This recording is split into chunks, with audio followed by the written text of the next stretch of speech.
ಜೀರ್ಣೋದ್ಧಾರ ಹಂತದಲ್ಲಿರುವ ಸರಪಾಡಿ ಶ್ರೀ ಶರಬೇಶ್ವರ ದೇವಸ್ಥಾನದ ಪ್ರಧಾನ ಗರ್ಭಗುಡಿಯ ಮೇಲ್ಛಾವಣಿಗೆ ಮರದ ಹೊದಿಕೆಯ ಮುಹೂರ್ತ ಕಾರ್ಯಕ್ರಮ ಧಾರ್ಮಿಕ ವಿಧಿವಿಧಾನಗಳೊಂದಿಗೆ ನೆರವೇರಿತು.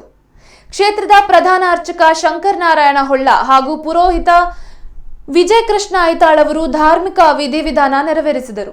ಅರ್ಚಕ ಜಯರಾಮ್ ಕಾರಂತ ಸಹಕರಿಸಿದರು.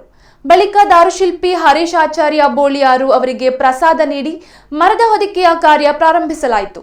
ಜೀರ್ಣೋದ್ಧಾರ ಸಮಿತಿಯ ಕಾರ್ಯಾಧ್ಯಕ್ಷ ಜಗನ್ನಾಥ್ ಚೌಟ ಬದಿಗುಡ್ಡೆ, ಪ್ರಮುಖರಾದ ವಿಠಲ್ ಎಂ ಆರ್ಮುಡಿ, ಉಮೇಶ್ ಆಳ್ವ ಕೊಟ್ಟುಂಜ, ಕುಸುಮಾಕರ ಶೆಟ್ಟಿ ಕರ್ಯಾಳ ಸೇರಿದಂತೆ ಮೊದಲಾದವರು ಉಪಸ್ಥಿತರಿದ್ದರು.